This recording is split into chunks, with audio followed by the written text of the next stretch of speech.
Welcome back. ఒక్కసారి కూడా గెలవని seat TDP senior leader, పైగా కేబినెట్ మినిస్టర్ ప్రాతినిధ్యం వహిస్తున్న నియోజకవర్గం. 3 సార్లు ఎన్ని ప్రయత్నాలు చేసినా ప్లాన్స్ వర్కౌట్ కాలేదు. ఈసారి గురి తప్పకూడదని అంటున్నారట వైసీపీ పెద్దలు. పశ్చిమ గోదావరి జిల్లాలోని పాలకొల్లు నియోజకవర్గంలో మంత్రి నిమ్మల రామానాయుడును ఓడించి గెలిచి తీరాలని కసి మీద ఉందట అధినాయకత్వం. ఈ క్రమంలోనే పాలకొల్లు వైసీపీకి కొత్త ఇన్ఛార్జ్ను నియమించబోతున్నారట. ఇప్పటికే నియోజకవర్గ బాధ్యతలు చూస్తున్న నేతను తప్పిస్తారా? రేస్లో ఉన్న ఆ ఇద్దరిలో పగ్గాలెవరికి?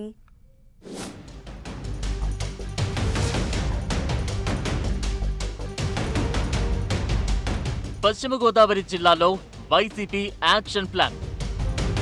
వరుసగా నియోజకవర్గ ఇన్ఛార్జీల మార్పు. ఇప్పటి వరకు గెలవని సీట్లపై ప్రత్యేక సమావేశాలు. పాలకొల్లు వైసీపీ ఇన్ఛార్జిను మారుస్తారని టాక్. పశ్చిమ గోదావరి జిల్లాలో ఫ్యాన్ కు రిపేర్లు చేస్తున్నారు వైసీపీ అధినేత జగన్. భీమవరంలో మాజీ ఎమ్మెల్యే గ్రంథి శ్రీనివాస్ సర్దుకోవడంతో చిన్న మిల్లిని తెరపైకి తెచ్చారు. తాడేపల్లిగూడెంలో కొట్టు సత్యనారాయణను పక్కన పెట్టి వడ్డీ రఘురాంకు లైన్ క్లియర్ చేశారు. ఉండిలో పీవీఎల్ నరసింహరాజుకు చెక్ పెట్టి మంతెన బాబుకు పగ్గాలు ఇచ్చారు. మరి నెక్స్ట్ టార్గెట్ ఎవరు అనే చర్చ జిల్లా రాజకీయాల్లో ఇప్పుడు వినిపిస్తోంది. టీడీపీకి నిమ్మల రామానాయుడుకు హ్యాట్రిక్ విజయాలు అందిస్తూ వైసీపీకి అందని ద్రాక్షగా ఉన్న పాలకొల్లు సెగ్మెంట్ పై ఫోకస్ పెట్టిందట వైసీపీ అధినాయకత్వం. నిమ్మల రామానాయుడును ధీటుగా ఎదుర్కొనే నేతలు ఇన్ఛార్జిగా పెట్టేందుకు వైసీపీ సెట్ చేస్తోందట. ఇప్పటి వరకు 1/2 డజను మంది ఇన్ఛార్జీలను మార్చినా పాలకొల్లు వైసీపీ జాతకం మారకపోవడంతో ఈసారి పగడ్బందీ ప్లానింగ్ చేస్తున్నారట. 2019 వేవ్లోనే పాలకొల్లులో వైసీపీ గెలవలేదు. వైసీపీ ఆవిర్భావం నుంచి నేటి వరకు ఇక్కడ బోనీ కొట్టలేదు. దీంతో పాలకొల్లు సీటు వైసీపీకి డ్రీమ్ ప్రాజెక్ట్ అయింది. బలమైన క్యాడర్ ఉన్న సమర్థవంతమైన నాయకత్వం లేకపోవడంతో పాలకొల్లు సీటు వైసీపీకి చిక్కదు దొరకదు అన్నట్లుగా మారిందట.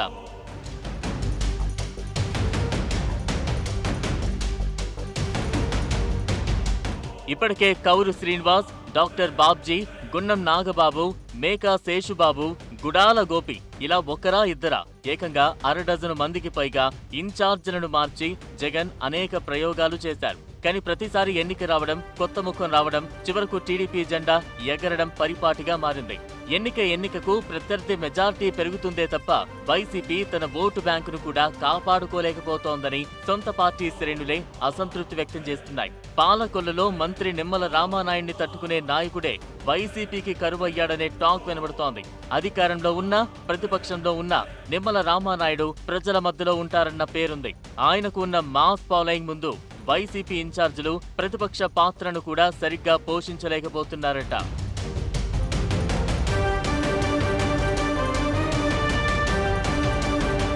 నిమ్మల వేసే రాజకీయ వ్యూహాల ముందు వైసీపీ ప్రతిసారి విలవెల్లాడుతోందని అంటున్నారు. గత ఎన్నికల్లో వైసీపీ అభ్యర్థిగా పోటీ చేసి ఓడిపోయిన గుడాల గోపి ప్రస్తుతం పాలకొల్లు నియోజకవర్గ ఇన్ఛార్జిగా ఉన్నారు. ఆయన కేడర్లో ఉత్సాహం నింపాల్సింది పోయి సొంత ఎజెండాతో ముందుకు వెళుతున్నారని స్థానిక నేతలు గుసగుసలాడుకుంటున్నారు. గత ఎన్నికలప్పుడు అధిష్టానం పంపిన ఎలక్షన్ ఫండ్స్ ను పూర్తి స్థాయిలో ఖర్చు పెట్టకుండా గోపి వెనకేసుకున్నారని ఆరోపిస్తున్నారు.